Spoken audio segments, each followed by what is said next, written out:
In the losing lost system, the people are represented by two separate yet equally important groups. The Republican Guard. To investigate crime and the good guys. to prosecute the offenders. These are their stories. Welcome to the podcast, brother. Welcome to the podcast, brother. I am the elder brother, Pierce Nahigian. And I am the younger brother, Derek Hobson.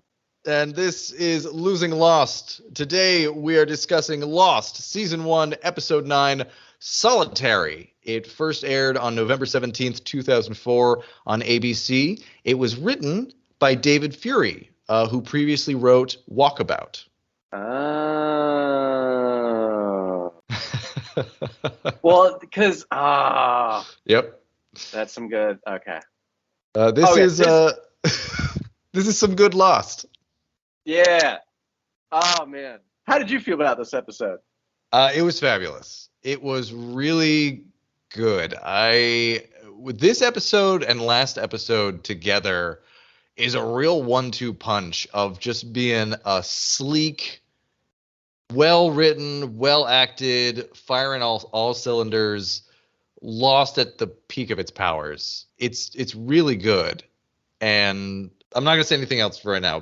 What did you think of this episode? No, I'm in the same boat. This one for me is a game changer on so many levels. One, I feel like this one really encapsulates the thing we talked about in the pre-show about how the show could be anything, be it, a sitcom or a medical drama or what have you. But really seeing a wartime flashback sequence was sobering. And yeah, as you said with the last episode, it's like a natural consequence of what happened. Yeah, it almost feels like a 2-part episode just with how closely it follows. Like, they don't spend too much time dwelling on all the events of the last episode, but everything is there. It's the follow-up to Sawyer and everybody being on edge and Sayid being on his own. Instead of it just being character-driven, it's genre-driven. That's what I was going to say.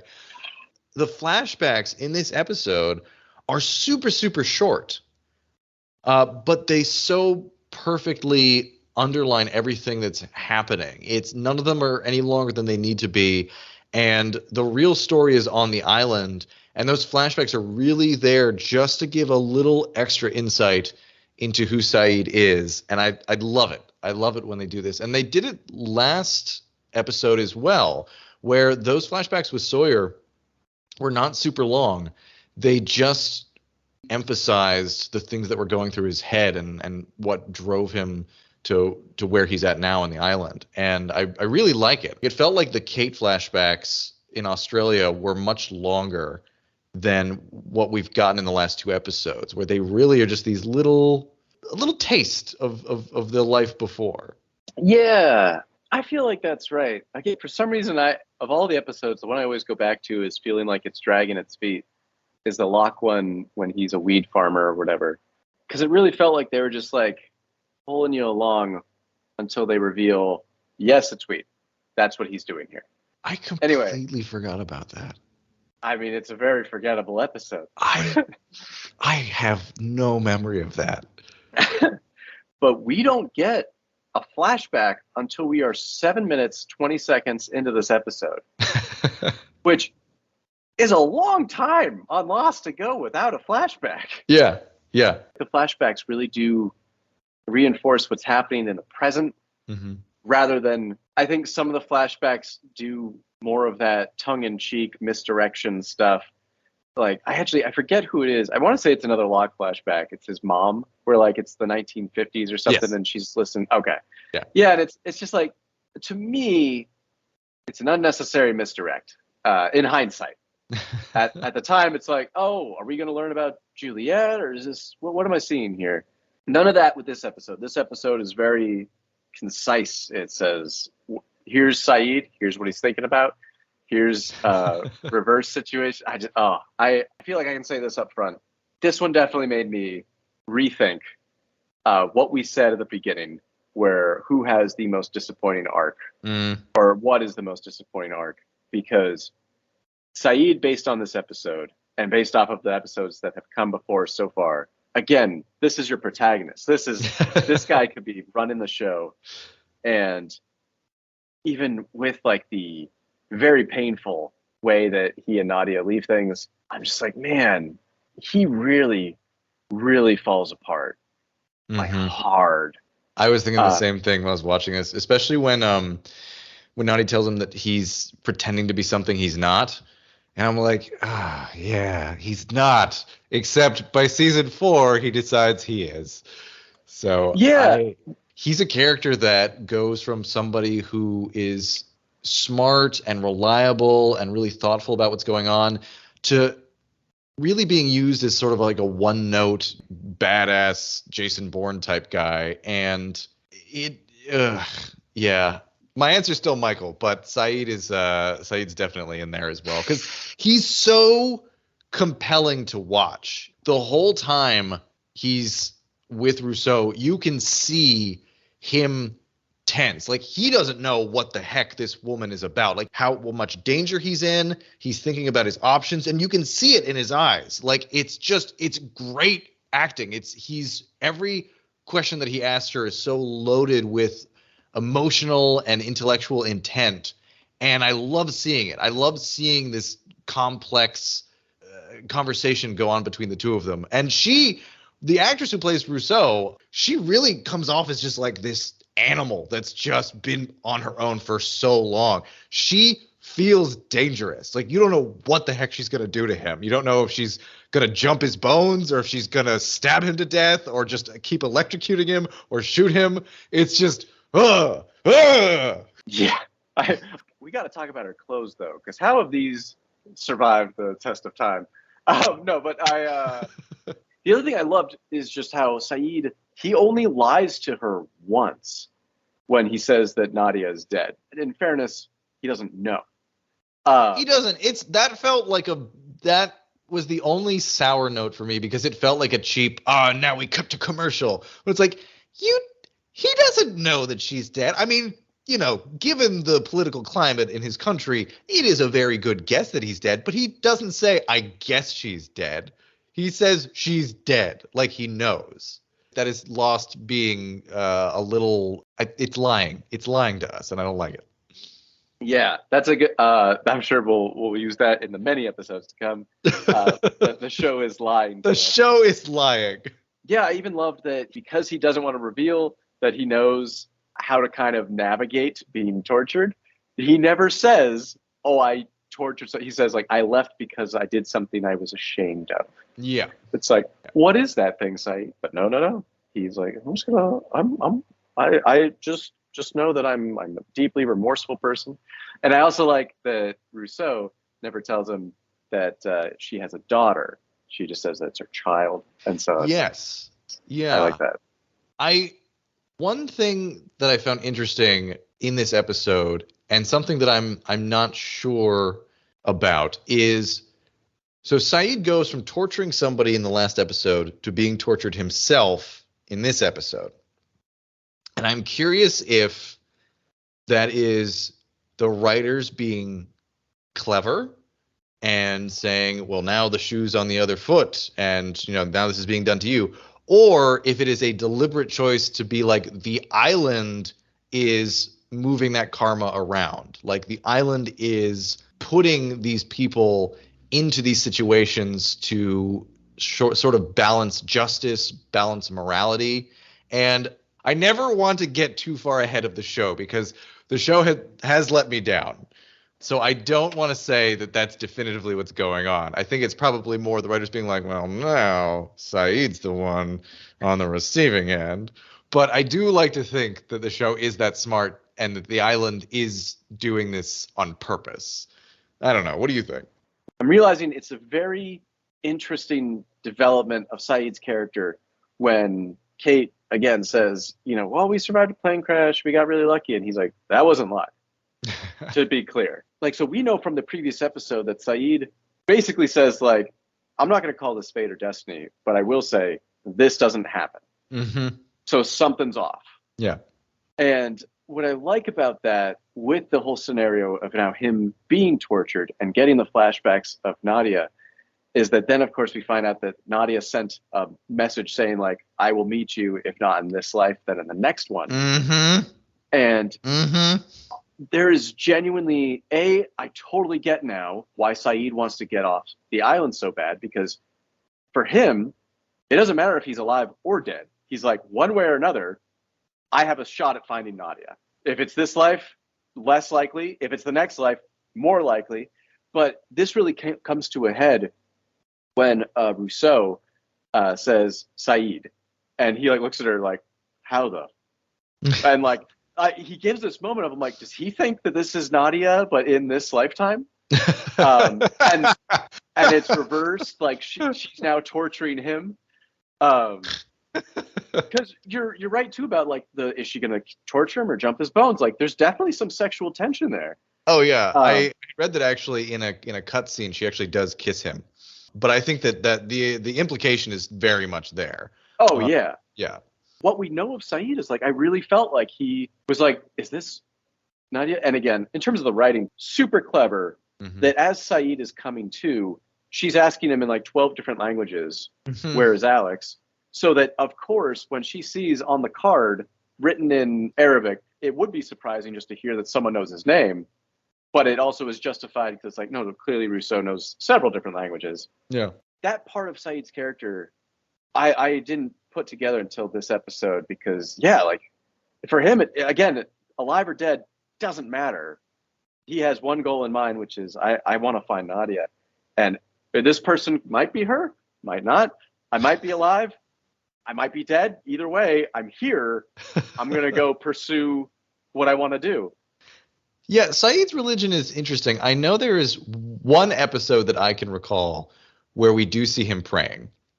And I always thought that was a weird inclusion to do it just like one time and to show it. When it never seems to come up again. But I don't know if like when he's trapped and he's like hanging upside down, if he's muttering like a prayer in Arabic. He's saying something, but it's not clear to me if he's just sort of like delirious and he's just muttering something in his native language, or if he's actually offering a prayer. And I don't recall what other sort of religious stuff that he talks about, but it is there. They do kind of make that a part of his character, and I'll definitely be looking for it moving forward to see, what his thoughts are on this. Yeah, it's like a pragmatic religion. I don't know. It seems incongruous because he does seem so practical and a man of science, and yet I can't speak intelligently on it because I honestly don't remember like what else he does in the series. No, yeah, just on that spirituality thing too. When he realizes that this is the French woman who's been playing the mm-hmm. message, it almost seems like Naveen Andrews is like, is this the French woman? And it's like, come on, of course you're not going to have just stumbled on the French, and then sure enough it is. Sayid, knowing something is up with the island, I think that at the very least, Naveen Andrews played this perfectly, where he definitely thinks there is some supernatural element at play, and all he is doing is trying to get through it. That's interesting. Yeah, I think the take I have is that he is very confused and desperately trying to figure out what the hell is going on. It doesn't make sense. Like, he makes it very clear that from all of his reactions and interactions with Rousseau that it's like, this isn't adding up. Like, how the heck has this woman been here all this time? How did they get here? How did I get here? What the heck is with that cable? We'll get to that. But yeah, do you want to get into the recap? Because I feel like there's so much stuff. There is so much stuff. I want to hit it I want to make sure that we get everything. Okay. All right. So we open not on an eye, but on Sayid on the beach. He's looking at a photo of Nadia. He sees something in the sand, and it's a cable that extends into the ocean and then deeper into the haunted dam jungle. I remember the first time seeing this, like the first time ever watching it, and just being like, oh, like that is incredible. It's one of the first real clues that there's other stuff going on in this island, that there are, it's not just monsters and spookiness. It's there's a cable. There's an electrical cable what is it doing in the water? And if I remember correctly, we don't follow that cable into the water until like season 3. Yeah, I think that's right. So yeah, I just remember the first time he sees that and he starts following in, I was so pumped. Also, just because it is at the beginning, that shot of Sayid on this beautiful island. Yes, beautiful opening shot. I didn't recognize the name of the director. The whole episode is shot really, really well. Makes really good use of the space. There's some really funny moments. There's some really intense moments. So I do want to say there is a cut scene here that you can hear some of the audio of, and what it is, and I think it's actually pretty clear. It actually made sense to me, and I think cutting the scene made sense. But everybody is drinking out of the water, and Vincent goes down to drink out of the water, and then Shannon freaks out because she's like, oh, there's a dog in the water, and then she's yelling at the dog, and then Walt comes down and yells at her, and then she yells at Walt, and then Michael yells at Shannon for yelling at Walt, and then the dog jumps into the water where everybody's getting their water, and it's just like bait, and like just shakes around, and everybody's freaking out, which prompts Michael to design the sluices or the channels later on. So you hear some of that, and I think it's clear now. As Jack is, it's when he's treating Sullivan. That's when that you can hear it when that's happening. So yeah, it's interesting that there's a whole segment. It seemed like there was a lot of stuff that was cut from this episode. It ended up being too long, and I'm going to talk a little bit more later on about the writing of this episode because there's a very interesting detail. So Jack is changing Sawyer's bandages. Sawyer is complaining about the torture. Fair. He asks Jack if he thinks this will buy him a ticket into heaven, which I will take as yet another clue that we're all going somewhere from this island. Jack says it's because no one wants anything to do with him. Sawyer thinks about this for a long time. Like the actual time on screen of him like not responding to that, and like it looks like he's like taking this in and feeling bad about it, and then he says, "She does," meaning Kate, of course. And it's great. It goes from Sawyer being hurt by this revelation to being like, what's the best thing I can say to upset Jack? Which it totally works. It does clearly upset Jack. And Jack's like, change your own damn bandages. Jack happens upon Kate, who is staring down the beach. She's looking for Sayid, who left 2 days ago. She tells Jack, accidents happen when you torture people, which, again, also fair. I also, whether this is the director or the cinematographer, I really like the visual gag of it panning from Jack where he's like, hey, are you looking for someone or just admiring the view? And it shows just the nasty fuselage. Mm-hmm. And it's like, this is a really funny joke. Feels less like a Jack joke and more like a cinematographer being like, yeah. It does feel like he's trying to be more convivial than he usually is. It's just like, hey, yeah, let's remember when we were friends. And Kate is not having it. She is scared for Sayid and not really that thrilled with Jack. Still very pissed at him. It's funny how like the last episode she started off so pissed at Sawyer, and and that is completely flipped. Now her full sympathy is with Sawyer, and she's really mad at Jack, which I think that will be a running theme for the rest of the show. Jack tells Kate that Sayid's a trained soldier and he can take care of himself. In the jungle, as proof of this, Sayid notices a tripwire and very deftly steps over it, but then steps onto another trap. It pulls him up. He's pulled up by a rope, and he gets a stick stabbed into his leg, and that's bad. And then there's a cut, and we see sometime later at night, he's still hanging upside down, and somebody cuts him down. And I think the cutting here almost makes it look like it's Locke, like with the khaki pants and everything. But obviously it's not.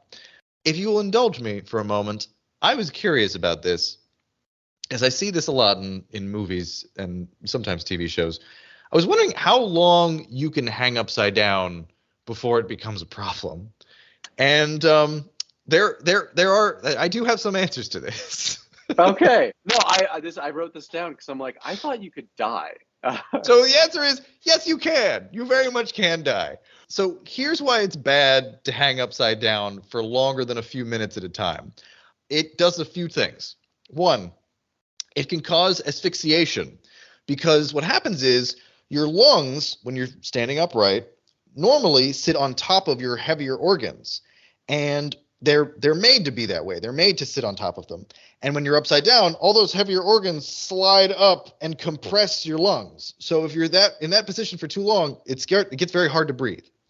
Two, it can cause blood to pool in the brain and start to rupture blood vessels, leading to a hemorrhage. So your body, once again, designed to be upright. Your feet are designed not to have blood pool in them, but it doesn't really work the opposite way. So if you are upside down for too long, you will definitely start to have issues there. And then the third reason is it can cause more blood to rush into your heart than it can manage, which disrupts your blood pressure.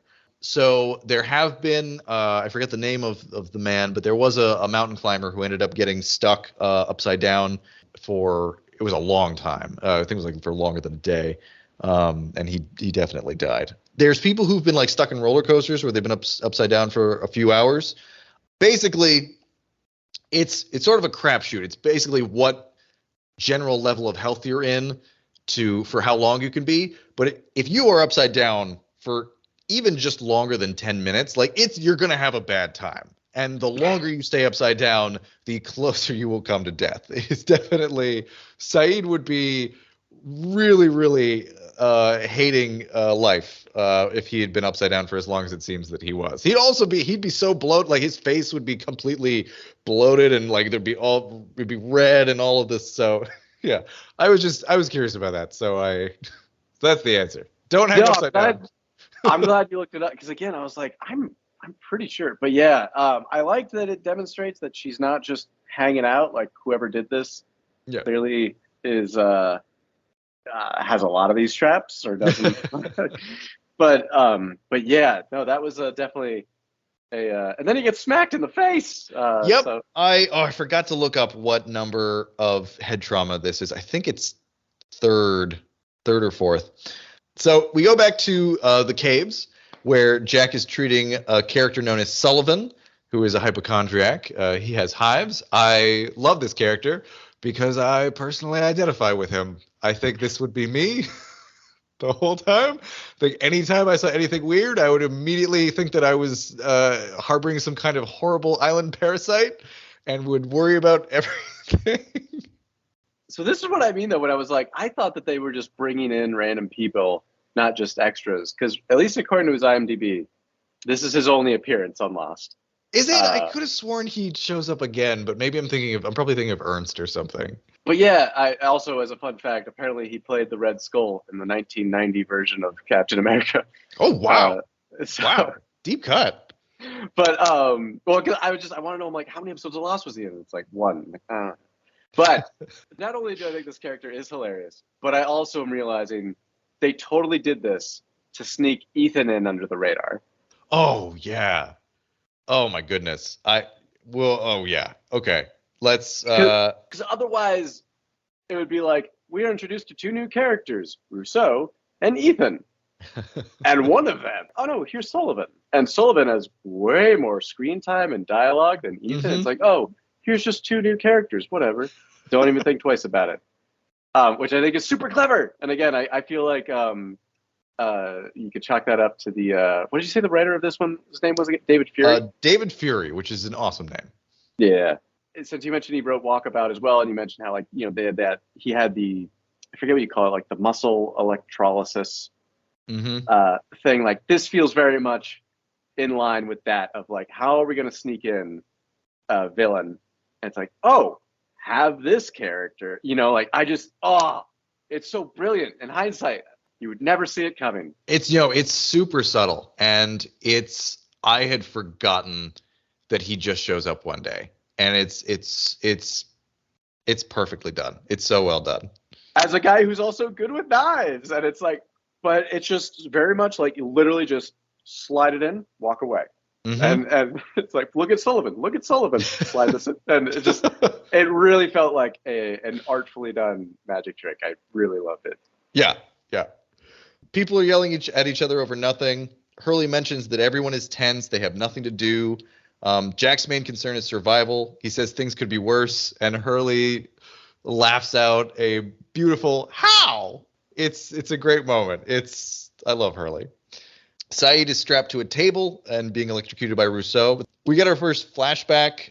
We have Sayid interrogating a Shiite insurgent.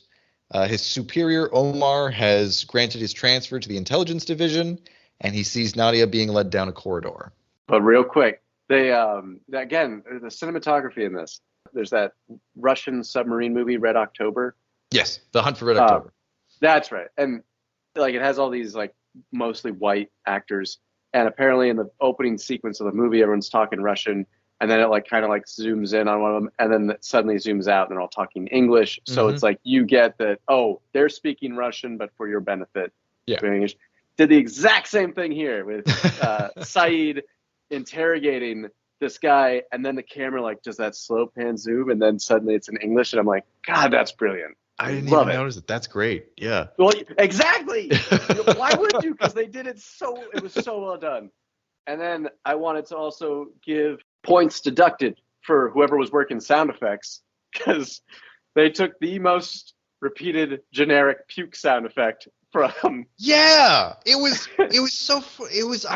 so disappointed because it's such an intense scene, and then all of a sudden it's just like boing, and it's like I mean that's effectively like what the sound is when you hear that. It's like in did you see the Babadook? Oh yeah, the horror movie. Yes. So the Babadook at the very end of the movie, like there's a sound that's like it's like a dinosaur sound that you've heard in like a billion dinosaur movies, and anytime a dinosaur shows up in a cartoon, like it's that sound, and it immediately took me out of it. Where I was just like, why did you do that? I was really on board with this, and now this thing just sounds like a cartoon. And it was the same thing where it was just like he's just like, bleh! And I was like, yes, why? That's the sound. Oh yeah, you're right. Points deducted. Unacceptable. Okay, we're back to the caves. We get our first appearance of Ethan, who's played by actor William Apother, who, as we all know, is the first cousin of Tom Cruise. Walt. Tom Cruise's full first name is Thomas Cruise Mapother IV. Did you know that? No. Fun fact. Ethan does not come off as a creep here. He comes off as a regular dude. Walt tries to go hunting with Locke, but Michael tells him it's not going to happen. And Hurley finds something in the luggage. Now, this to me felt like a Pulp Fiction reference. Did you get that vibe at all? I'll take it. Because he kind of sparkles on his face, and he's like, "Whoa, dude." It's the cuts in this episode are just great. There's one coming up when they're playing golf that might be one of my favorite cuts in all of the show. So we go back to Sayid. He tries to get Rousseau to stop torturing him. She asks if it's really been 16 years, and then she knocks him out, which, again, I think this is the third or fourth major head trauma in the season. She tells him that her transmission, because he points out that, like, you know, the batteries that she has aren't powerful enough for the transmission. And she says that her transmission is being broadcast from somewhere else, but, quote unquote, they control it now. We get our second flashback. Sayid is looking over Nadia's file. They established their previous relationship when they were children together. Nadia has previously been tortured. She's been doused with acid. A drill has been put through her hands, and the skin has been flayed off the soles of her feet. Jesus Christ. I wish I could speak more intelligently about the Gulf War. I really can't. I do remember reading some stuff, you know, at post 9/11 about, you know, the political situation over there, and all I remember is that it was horrendous, and that's the only intelligent thing I can say about that. Well, that, and I think it goes without saying then that Sayid's response to this was, "If you were innocent, I'm sorry." And it's like, dude. Okay, here's a good question. Do you get the impression that Sayid believes in his government's cause, or he's doing what he needs to survive in this regime? Yeah, well, and this is one of the things that really made me flip in terms of how much I like Sayid as a compelling character, because I don't know. And I think that it's purposely left vague, along with a handful of other things that happen in this episode. Because, as you know, they start us off, that first flashback, he's interrogating that one guy and says, he doesn't know anything. Mm-hmm. He never gives us any sort of indication with Nadia. So clearly he must, given what we have seen, it seems like he must think, yeah, Nadia does know something. She does have conviction. Yeah. And it also makes me wonder, because we do see, as the flashbacks progress, Nadia does eventually wind up with like bruises here and there. Like, is Sayid actually torturing her? I think so. Yeah. I don't know past the initial scene with the two of them how much torturing is going on, but he definitely, I had forgotten that he does. He's like, I'm going to hurt you. I think it was interesting that he mentions that she comes from a prominent family. There's a lot of fill in the blank here, and one of the things that we've previously talked about, how I love it when Lost does this, where it's like they tell you a lot about their backstory, but they still let you fill in some spaces there. And the impression I got was Sayid does not come from a very wealthy family, and being in the military, keeps him safe, but also gives him, some authority. It gives him some power. I don't know that he necessarily believes in what his regime is doing, but I get the sense that he is, he doesn't mind being a torturer. I don't think, Nadia says that he's pretending to be something he's not. I think that she knows that he is better than the terrible things that he's doing to people, but I don't get the impression from what we've seen so far that he was totally unwilling. Like, it seems like he is good at torturing people, and he's good with having that skill set. And in the present day, like on the island, it seems like he is very remorseful over what he's done. And I think that, his encounter with Nadia makes him change. So like now he's definitely like, I did a lot of things in the war I'm not proud of. But at the time, it felt like, I was the nerdy kid at the back of the class, and you were the popular girl. And, a little bit vindictive of him to then be like, I'm going to torture you. So, because roles are reversed. But I also wonder if part of that is what he's taken from that experience, is if he felt to a certain extent that Nadia was manipulating him to try and get the torture eased. And why, of course, the second flashback, but it's like, hey, I've been tortured. Yeah. Badly. Yeah. I'm not manipulating you. Yeah. No, that's a good point. And I appreciate that the show does not pull its punches there. Like, that is brutal torture. Like, you can see the scars in her hands. You can see the acid splash. It's yeah. But yeah, I just, in terms of like, what does Sayid believe in? Like, he thinks something supernatural has happened, or he thinks he's died, and this is just what happens when you die. But in terms of like how he feels about the military, because even then, like, as they gloss over the dialogue, because when he sees Nadia walk past, his superior says to him, "You won't miss being a communications officer." And Sayid says something to the effect of, he's like, "No, I won't mind. I'm glad to be rid of it." So he's being promoted to torture more. And yeah, as you said, not as though he's like morally opposed. But, well, I think if he's going to the intelligence division, it seems like he would be working in like espionage. So not necessarily torturing more, but he would be promoted to like a higher rank or whatever. So he would definitely be ordering tortures. Well, and I also had a really tough time understanding his relationship with that guy, the superior officer. Yeah, Omar. Yeah. I also didn't understand his comment when he's like, "You'll be my superior for now," or something. He's like, "I'll try to endure." I just didn't understand. I didn't know.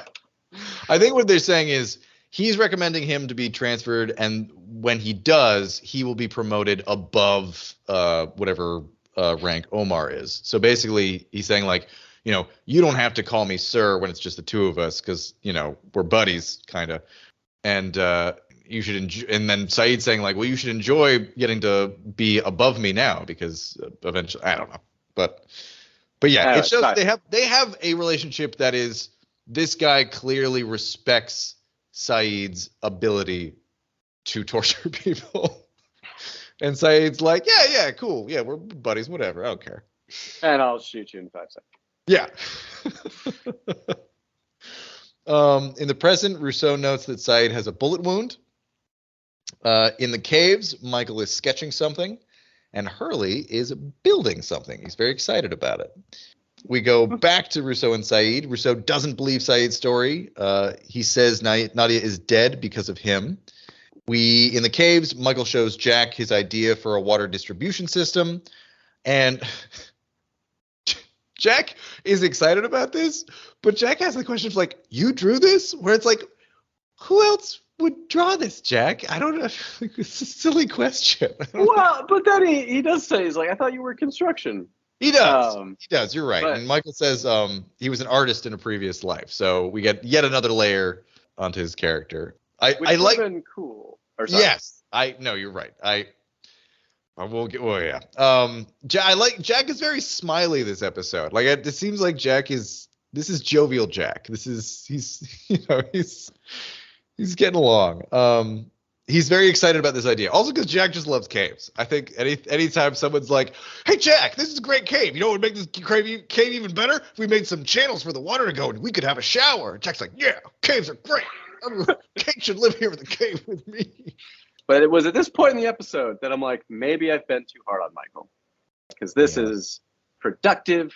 It does make me think back to when Walt had the comic in Spanish. And he's like, how can you read that? You can't read Spanish. Like, dude, if you were an artist, like, yeah, you can understand from a picture, dude. Like, yeah, it's like, God. But I was also like, when I had COVID, I was easily irritated. I'm realizing they were in a plane crash. Maybe the Michael that we saw in the previous episodes was like, yeah, I'm just upset and grumpy and irritated. And now we're seeing the side of Michael that's like, all right, I'm okay. I'm okay, and I can contribute. And all it made me think, too, was that I wish if Harold Perrineau was in season 6, which I don't believe he is, that they had made him a painter, because that would have been... I can't remember if he shows up as a ghost. I think maybe he does. I think he does. Is he in a Flash Sideways, though? Or? No, I think they're like, somebody's going through the jungle, and he like shows up with the Whispers or something. I can't tell you, he is mentioned in the epilogue in a very significant way. I will be very curious to check that out when we get to it. So. Yeah. You know what I also like? I like this pairing of Jack and Michael. And I don't remember how far, if this friendship ever develops, but I think they make a cool pair because they're both fairly level-headed guys. And there's so many quirky characters on the island who all have like their own thing. Like there's Sawyer and there's Hurley and there's Charlie. And Michael is just sort of like, look, man, I'm just trying to do what I can. And that is Jack's entire thing. He's just like, you're being a productive member of this island society. Yes, I'm a doctor. You can sketch things and build things. We are friends. So Hurley comes to show them his 2-hole golf course. One of the best moments of this or any other episodes is when Hurley talks about how much their life sucks. And he's talking about like there's monsters and polar bears, and Michael scoffs and he's like, polar bears? And then Charlie just looks at him and goes, oh, you didn't hear about the polar bear?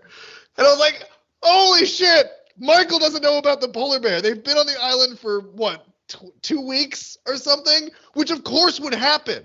Like some stuff, like people would start rumors and everything, but of course if there's like 40 plus people on this island, not everybody has heard about the polar bear, and Michael is one of those people. He just didn't hear about the polar bear.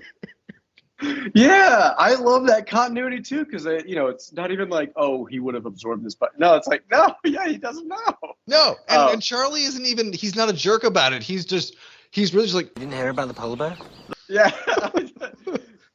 I loved that. Yeah. It was so good. Rousseau shows Sayid the music box. It was gifted to her by Robert. The worst moment of the entire episode for me is she takes out an old syringe and then injects Sayid with it. I don't even have a problem with needles. I have a problem with dirty needles. I was squirming on the couch. I was just like, no, don't put that in him. You've been on this island for 16 years. You're filthy. Oh my God, please don't do this. I was so upset. Yeah, that was I hope Sayid's had a recent tetanus shot. Cut to my favorite. Greatest. Yes, the exchange between Michael and Jack. Let me ask you: was there ever any doubt in your mind, like when you first saw this, like what they were talking about? Like, were you surprised? Does it Yes. undo the joke a little bit? No, I mean, it lands so well, and yeah, because there's one of those things when it cuts back where I'm like, wait, what are they talking about? I'm like, oh shit, this is like, and it feels like it's self-parody in a way where it's like it's like, oh shit, is this gonna be they gotta lock Hurley up, or like what is it? And then it's like, oh no, oh god, I loved it, and honestly, I know it honestly is one of my favorite moments of the season so far. It's funny. Like it's really like it's not forced. Like it really made me laugh. The A story is so heavy with the torture and everything, and it's still, I don't know, it's such a tone shift, but it also just I don't know, I love it. I wrote that it reminds me of the first Teenage Mutant Ninja Turtles movie when Raphael is on the rooftop getting the shit kicked out of him, and it keeps cutting to the turtles in the living room just joking around. And I was like, oh, it's like that kind of juxtaposition where it's like, yeah, like this is messed up, but it's also like, this is really, really well executed from a comedy level and added some levity. So Sullivan finds them. He has more issues with his hives, and then he's like, are you playing golf? Can I play? And it was great. Rousseau tells Sayid her first name, Danielle. She says her science team was 3 days from Tahiti when their instruments failed. And I have something for you. Oh? David Fury gave an interview to Lostpedia about this, and he spoke about this episode. So apparently, Fury broke this story, which means that when they were first putting the ideas together for what stories would be which episodes, he broke this story with J.J. Abrams before J.J. left. So in the interview with Lostpedia, David Fury said that Rousseau and her team went to the island, and there was originally an exchange in the script where Sayid said, what were you trying to research? And Rousseau said, time. And the network told them to remove it. So the idea that the island had some kind of time travel quality was baked into the very first season, right down in its marrow. It was there, and the network asked them to get rid of it because they didn't want anything to be too overtly sci-fi.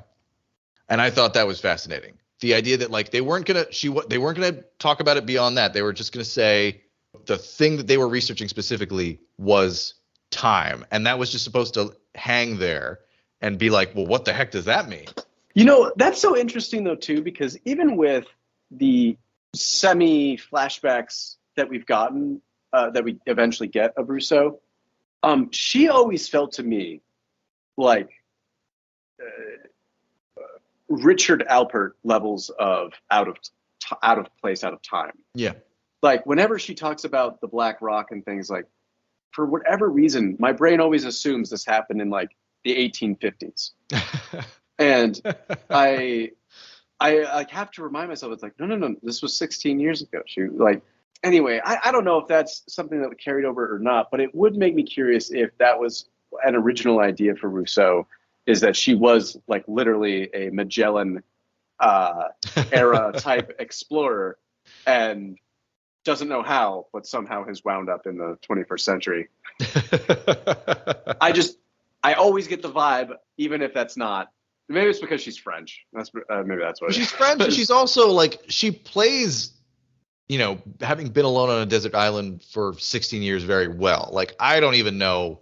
Well, I can't imagine being stuck, for an entire year without other people, let alone 16. Like, that does things to you. Well, and like, to Ben's point later, it would make a lot more sense for him to abduct a child if he recognized, like, oh, this woman has popped through time. We can't let her raise this baby with 19th century logic. I'm going to take it. Because I still don't remember why Ben takes the baby. I'm getting ahead of myself. That's interesting. That's very interesting. So Rousseau tells Sayid that she mentions the Black Rock, which at this stage in the show, one would assume is just a black rock, not a 18th century pirate vessel called the Black Rock. She does mention the others. She says the others were carriers, and she says she hasn't seen other people on the island, but hears their whispers. And this is when Sayid gets the look at his face, like, oh, she's totally crazy. I don't remember if they retcon this, though, when we do finally see Rousseau's flashback, that she does see them. But I will forgive that because, once again, she has been on the island for 16 years, and God knows what she remembers or anything. It's also one of those things where a criticism that people had was like, wait, they all, like, these people, like, saw each other, like, years ago and they didn't put it together. It's like, if you saw somebody one time in, like, a hospital and then saw them again, like, 5 or 6 years later, you probably would not recognize them. Like, I'm willing to forgive that, maybe she did see some people and she's just not recalling it. But she does say that she's never actually seen anyone. And like you said, I think stuff like that is forgivable, because the other thing is that maybe she did, and then from then on, all she hears is the whispers, and maybe she's one of the people where she's like, did I see people? Like, yeah. Like, it's been so long. Yeah. I don't know anymore. But no, and I think anyone who would make that argument also has never, for whatever reason, because I feel like everyone's had this, when you see someone in a TV show or movie and you're like, that guy looks familiar. And then you look through the catalog of what they've been in, and it's like, oh, they were in this movie from 1995. And it's like, I saw that movie. That can't be what I was thinking of, though, was it? And like, even then, like, thinking like, this fact of this person's biography, I'm second guessing, because I'm like, there's no way that's the only thing I saw them in. I do that all the time. Yeah. I'm like, wait, did I see that movie? I don't think I saw that movie. Rousseau can tell that Sayid doesn't believe her. He says, and very compassionately, that he thinks she's been alone for too long. And she has. We get a flashback, a very short flashback. Nadia tells Sayid that he's pretending to be something he's not. On the beach, Boone gets Shannon to come with him to watch Jack play golf. Kate starts to go when Sawyer stops her with a great quip, which is, Doctor playing golf. What's next? Cop eating a donut. It's adorable, and he's not wrong. She mentions to him that, he should make more of an effort to not be a pariah. Sayid gets the music box working. There's a roar outside. Rousseau says if they're lucky, it's one of the bears. When he cautions her about the monster, she says there's no such thing as monsters, which raises all sorts of questions. It's like, wait a second. She's never seen Smokey? She's never heard Smokey? What's going on? Is there even a monster? Or is she crazy? Are we crazy? It makes you ask questions. I like that. And I just, this is one of those moments too that makes it feel very, and I think they said this at some point. I feel like I read or heard this somewhere, where Rousseau very much embodies that Sarah Connor Ripley. Yeah. Because I really do like that she's like, yeah, there's no such thing as monsters. It's like, fuck, I put down bears. Like, like, if there was a monster here, oh, believe you me, I've taken care of it. But like, I don't know. I really, it's a very badass moment. It really made me appreciate her. Yeah. Rousseau and her giant pants. In another short flashback, Sayid is told to execute Nadia. Back on the island, Sayid escapes. He takes Rousseau's maps, which, kind of a dick move. He leaves a photo of Nadia. And then, just when they were letting us like Michael, his kid shows up to remind us that he left him alone with a sleeping woman to play golf. Because we can't have nice things. But no, it gets worse. Because I actually I do appreciate the sincerity in his apology.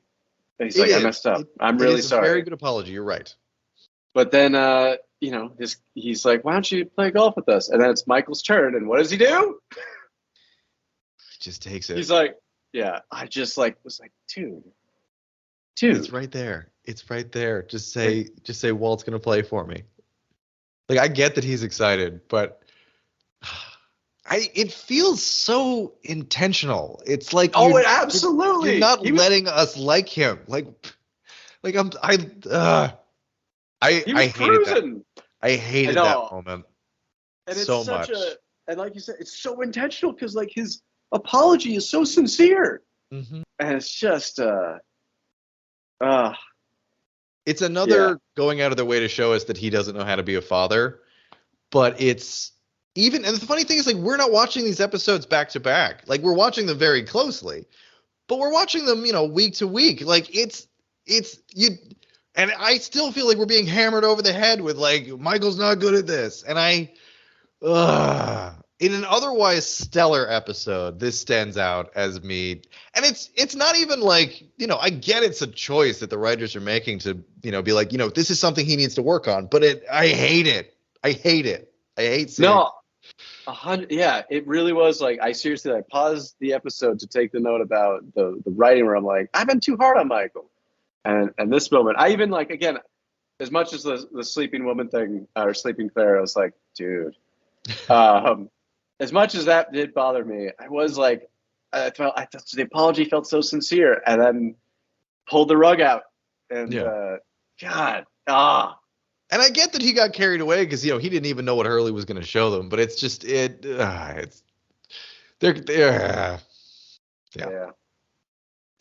Sayid ends up in a standoff with Rousseau. We get our last flashback. He sets Nadia free. He says if he deserted, they'd kill his family. Yikes. He shoots Omar and then himself, and then Nadia writes her message to him on her photo. Back on the island, Sayid's gun has no firing pin, and Rousseau removed it because Robert tried the same thing on her. She says she killed her entire team because they were sick. Sayid says it's been 7 years since he's seen Nadia. He tells her he's not sick. She says she knows, and she says to watch the other survivors closely. She reveals that Alex was her child. Sawyer and the group bond over golf. I don't understand how the betting is working in this exchange. Like, I was trying to be like, wait, who's for who? And I realized it doesn't matter, but I was just very confused. I was like, well, wait, who gets the sunscreen in this instance? I don't know. Anyway. I got to say, just real quick, that was so cute. The last episode had really made me warm to Sawyer and Kate, even amidst all of the sexual harassment that has been happening. This was the first time between Sawyer and Kate that, and I might be wrong, but I didn't think there was sexual harassment involved. It's hard to tell. Well, because I also really liked when she did say, as one outcast to another, you should make an effort. And shitty Sawyer would have been like, or just silence. But instead, he goes out of his way to think about it, and he goes, duly noted. And yes. It felt so sincere, like he's like, I want you to know I heard you, and I'm thinking about it. Yeah, and their relationship has definitely gone up a notch. Yeah, and then this was so great too when Sawyer does show up and he makes this bid of like, I'll bet 2 bottles of sunscreen, and of course, like, very clearly people are like, I'm not on board with this guy, and then Kate takes it, and yeah, sure enough. Yeah, Hurley accomplishes his goal, which is it brings people together, it makes people relax. It's a beautiful moment. It's nice, and it's one of many instances to come of Hurley being a bright spot amongst the survivors and really doing everything he can to make people feel better. It's he's such a warm presence, and it's really nice. I also really enjoyed his interactions with Charlie, where he's clearly frustrated with him. It was still very cute. And just while we're hovering around that, I absolutely love, and if I find the track, I'm going to put it in. But I love, this goes way back to early in the episode when Jack's like, what are you doing? And there's a long pause, and Hurley goes, this amazing laugh. It's just like yeah. Hurley is definitely a rock star this episode. Yeah, absolutely. We cut to Locke practicing his throwing. He asks Walt if his father knows he's there, and Walt says, "Can you teach me how to do that?" And he gives Walt a knife. And again, I get it. Like, I get that you had to show us that scene with Michael to show that Walt is pissed at his dad and he's looking for a father figure, and Locke might fill that role, and it might be a dangerous person to fill that role. I get it. I see what you're doing, episode. I just, it's a father. It's painful to see. Yeah. Although I will say, I wrote this down, and now it makes so much more sense knowing that's the same writer of Walkabout. Because you specifically mentioned on the Walkabout episode, like, are we just supposed to assume that Locke was practicing? And it's like, oh, here's a scene that was cut from that episode. That I don't know if that's true, but it's like, clearly, yeah, they're just showing him practicing. And it's like, oh, that probably is what he was doing before he went on the Walkabout. He probably practiced. Yeah. I also like that they show him practicing. Like, I always feel like in most movies and TV shows, when you see a character who's really good at something, like, they're always just like hanging out at a bar, or they're just like, just they don't want to fight. They're just like, you never see them actively like working on their skills until it's time for them to kill people, when they're just 100% perfect, always good at stuff. Like, Locke we know Locke is already good with knives, but he's still practicing. I also think that Locke just prefers to be by himself throwing knives at trees. And then the last scene is Sayid is trying to, he's wandering through the jungle. He's got a limp because of his leg, and he hears whispers. And that was Solitary, a fantastic episode. You had mentioned that this was a banger of an episode, and I remember this episode, but I don't remember it being this good. Like, it's tight. It builds on what came before. The acting is great. There's some really funny lines in it. There's some really touching stuff in it. This is absolutely one of my favorite episodes that we've watched so far. And before we done this rewatch, I don't think that I would have even remembered how good it was. Yeah, I'm in the same boat. I remembered Moth, but yeah, this one easily so far definitely best episode. Again, I even put it above Walkabout in that regard, because it just like I think the other thing too is that it answers a couple of those questions that have been left floating, such as like, there is a transmission that we found in the first pilot episode, and it's like, oh, and now we met the person that like, that's a pretty quick turnaround for a Lost mystery. Yeah, and like Sayid, again, I also think for whatever reason as a kid, I just didn't, I don't think I appreciated his character nearly as much. But yeah, he's just got, without feeling incongruent with what we see, he is so captivating. Mm-hmm. I will say too, it is weird. I'm realizing that this is the first time that I noticed that, traditionally you have like the A story and the B story, or maybe a C story. And I don't know that any other show ever did like, oh, your A story and your B story are going to be about the same person. Because having those flashbacks really does add like, just I know this is like the whole thing of like Lost narrative structure, but it is wild that you can have an A story and a B story with the same character. And then you have a C story, which is just them goofing around playing golf. Yeah. Like, that's the beauty of Lost. And I think why this episode and the last episode, one of the reasons why it's so good is that you are far enough into the season now where you set up a lot of foundations for who these characters are. You set up the stakes for what the situation is on the island. And now you just get to see how those characters react in different kinds of situations. Like, you have built a really strong foundation to just tell these kinds of stories, and you can leave things hanging from previous episodes and pick up on other ones, and it flows together really well. Like, the show is firing on all cylinders here, and it's so gratifying to see. It's so it's really good. Yeah. What I do like is that this has some of those same strands as Walkabout, in the sense that, there's unanswered questions like, what are the whispers? But the episode doesn't hinge on it. You know, like, and they answered, I felt like way more. Like, because even though, yes, there's a coil or a wire, whatever, goes into the ocean and over here, even though, no, we don't know where that goes. It's also like, that's not the point of this episode. Like, you know, this is Sayid on his own. And I think that's so much better than, say, Sun's episode, where it's like, they're just building up to pull the rug out from under you that she speaks English. Yeah, that's that whole episode. That's the one thing it builds up to, and it's deflating, because what else do we learn that episode? Not much. Yeah, real good. And also, just again, that writer, David Fury. I love it that they even explain Nadia's shitty handwriting, because literally, like, I remember when I saw Sayid looking at it at the beginning of this episode. I'm sure this was true in the other ones too. But yeah, like, even though I don't read or speak Arabic, I was like, that's some shitty handwriting. And then by the time you see the flashback, you're like, oh, because she needed to go. like this was a life or death situation. And like, oh man, like stuff like that too. And again, like Locke practicing the knives, like that kind of continuity. Same thing with like the cuts, as we talked about in the last episode, goes a long way to just making it feel cohesive.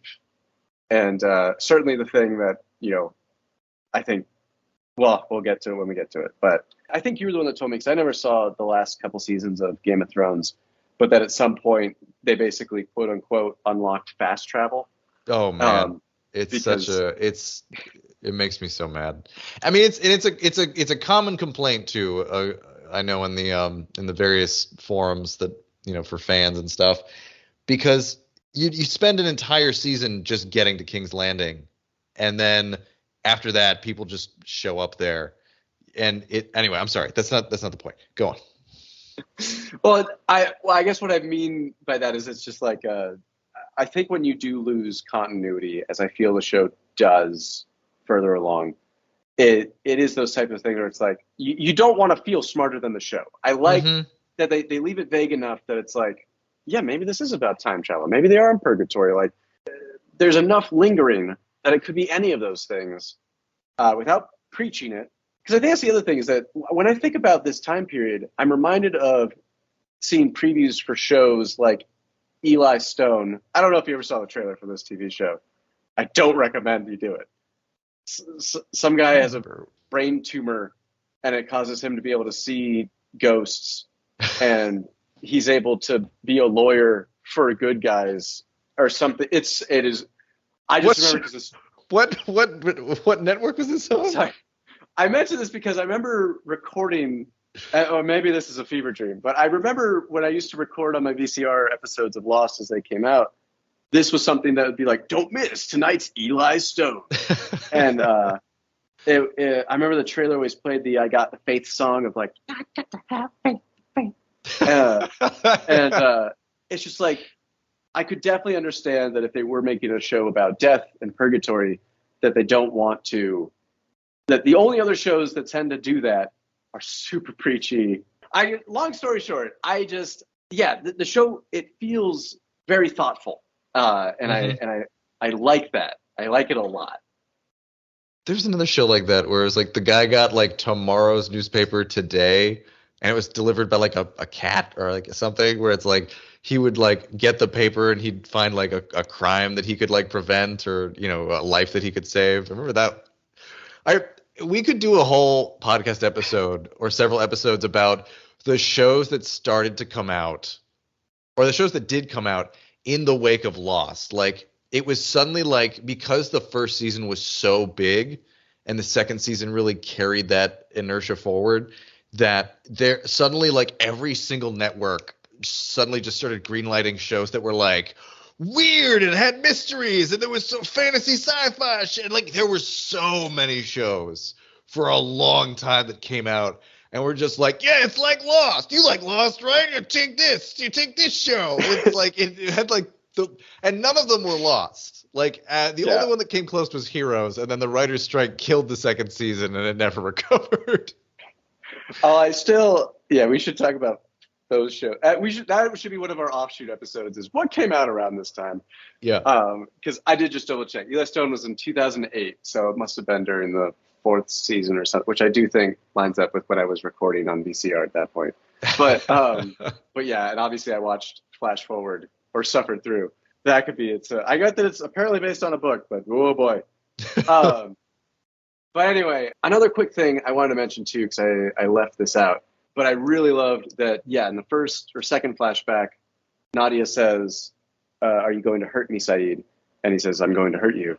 But then in the fourth flashback, when he's coming in to take her to be executed, she says, "Are you going to hurt me?" And he can't answer. And again, I think like writing like that is so neat, especially because as he's being tortured by Rousseau, again, he's not lying. Sometimes he kind of skirts the truth, but yeah, Sayid has really. I remember there was people would like compare who the lost main characters were and compare them to who they were on Gilligan's Island.